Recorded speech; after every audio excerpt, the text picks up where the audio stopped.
Ravi de vous retrouver sur Arte pour ce nouveau numéro du Dessous des cartes. On commence cette émission à Saint-Pétersbourg avec l'immense Lacta Center qui abrite Gazprom. Voici le siège du plus grand producteur mondial de gaz, numéro 3 du secteur des énergies, un secteur clé de l'économie russe, des dizaines de milliers de kilomètres de tuyaux à travers le monde. Gazprom, entreprise publique sous tutelle du Kremlin, est un rouage essentiel de la stratégie de puissance de Vladimir Poutine. Mais depuis l'invasion russe de l'Ukraine, Gazprom est carrément devenu une arme de guerre. Fournisseur incontournable de gaz pour l'Union européenne avant le conflit, Gazprom a par exemple appelé le 26 avril 2022 les dirigeants de Pologne et de Bulgarie pour les informer qu'à compter du lendemain, ils ne recevraient plus une seule goutte de gaz russe. Inversement, de nombreux pays se sont rapidement organisés pour sortir de leur dépendance aux hydrocarbures russes et pour ne plus contribuer à financer la guerre de Poutine. On l'aura compris, la géopolitique du gaz et du pétrole ne sera plus jamais la même après l'invasion de l'Ukraine. Voyons pourquoi avec nos cartes. Les réserves de pétrole prouvées s'élèvent à 1732 milliards de barils fin 2020. Elles sont très inégalement réparties, les 10 pays les mieux dotés concentrant 86% des réserves mondiales. Une situation équivalente pour le gaz, avec une répartition géographique sensiblement différente. Les 10 premiers pays concentrent 81% des réserves. Vous remarquerez la concentration des ressources au Moyen-Orient qui totalise 48% des réserves mondiales de pétrole et 40% des réserves de gaz. Si l'on regarde maintenant la production effective, le classement est un peu différent et certains pays exploitent plus fortement leurs réserves que d'autres. Les trois principaux producteurs de pétrole sont les États-Unis, l'Arabie saoudite et la Russie. Ils totalisent 40% de la production. Pour le gaz, la concentration de la production est encore plus importante. 40% de la production est entre les mains des États-Unis et de la Russie. Une concentration de l'offre aux mains d'une poignée d'acteurs très puissants. Le cas des États-Unis est intéressant, car en l'espace de 10 ans, les Américains ont plus que doublé leur production de pétrole, couvrant la quasi-totalité de leur consommation, ce qui leur a permis de réduire leur dépendance vis-à-vis du Moyen-Orient, et quasiment doublé également leur production de gaz, qui dépasse désormais leur consommation. Cette prouesse est due à la mise en exploitation des énormes réserves du pays en pétrole et gaz de schiste. Cette exploitation a été rendue possible grâce à l'essor de la fracturation hydraulique, une technique désastreuse sur le plan écologique qui pourrait avoir de lourdes conséquences pour le pays à l'avenir. La production est donc concentrée entre un nombre réduit d'acteurs. Voyons maintenant du côté des consommateurs. La région la plus consommatrice de pétrole est l'Asie-Pacifique, notamment à cause de la Chine, premier consommateur de pétrole au monde avec 16% de la consommation mondiale. Viennent ensuite l'Amérique du Nord, l'Europe, le Moyen-Orient, l'Amérique du Sud et centrale, la CEI, qui regroupe 10 des 15 anciennes républiques soviétiques, et l'Afrique. Pour ce qui est du gaz, on trouve en tête du classement des principaux consommateurs l'Amérique du Nord, suivi de l'Asie-Pacifique, qui devance largement le Moyen-Orient et l'Europe, suivi de près par la CEI, puis loin derrière l'Afrique et l'Amérique du Sud et centrale. Alors évidemment, ces ressources doivent être acheminées des pays producteurs vers les pays consommateurs, ce qui pose bien sûr la question du contrôle de ces voies d'acheminement, et c'est ce qu'on va voir maintenant. Le transport du pétrole s'effectue à 60% par voie maritime, 40% par voie terrestre, oléoduc, route, voie ferrée.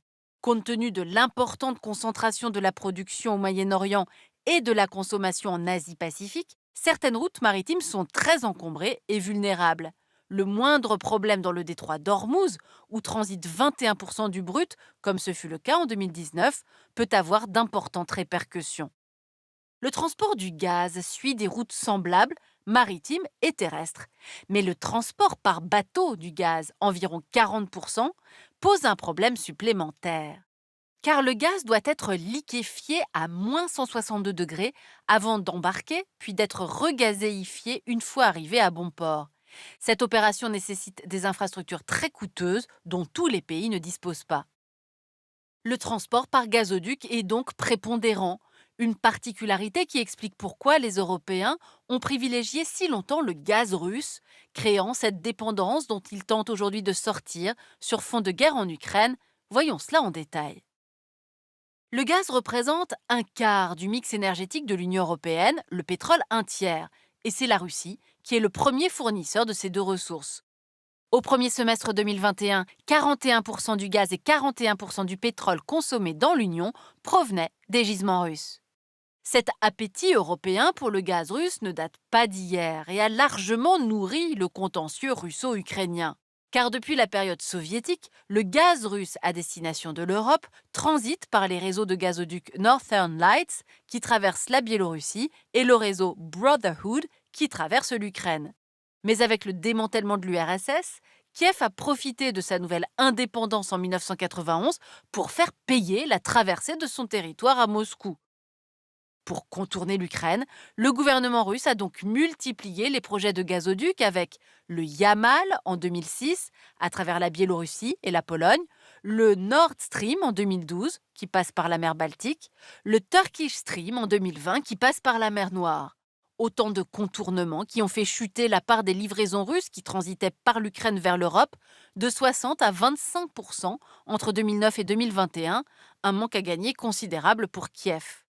À ces trois gazoducs s'est ajouté le Nord Stream 2, dans lequel l'Allemagne a massivement investi et qui devait lui permettre de doubler sa capacité de livraison.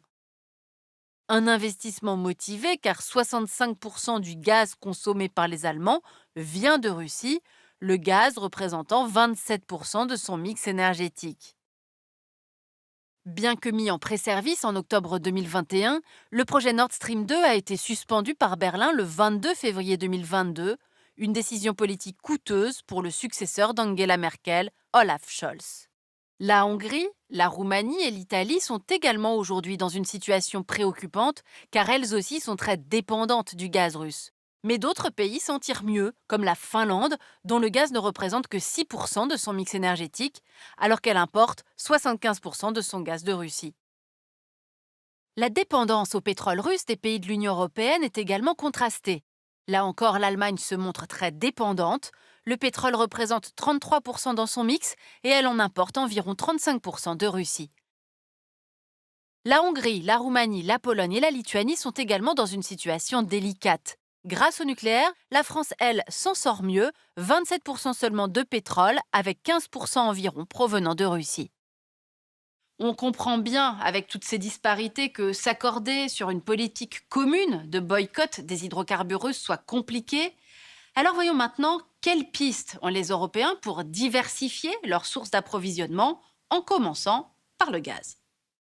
Une première alternative consisterait à augmenter les livraisons de la Norvège, deuxième fournisseur de l'Union.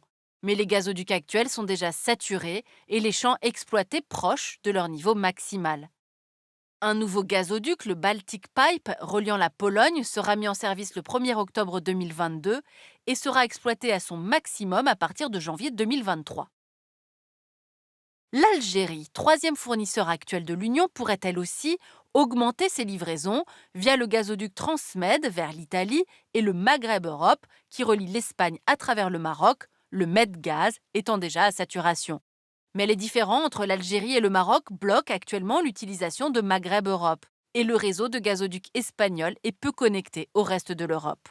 Autre source possible, le gaz du gisement de Shah Deniz en Azerbaïdjan via le corridor gazier sud-européen. Actuellement de 10 milliards de mètres cubes par an, sa capacité pourrait être portée à 20 milliards, une quantité qui reste faible comparée aux 155 milliards de mètres cubes russes importés par l'Union européenne en 2021. La seconde alternative est d'importer du gaz par bateau, le fameux GNL qui signifie gaz naturel liquéfié. Une alternative pour laquelle la Lituanie, dépendante à 80% de la Russie à la fin des années 2000, a opté dès 2015 en installant un terminal méthanier dans le port de Klaipėda.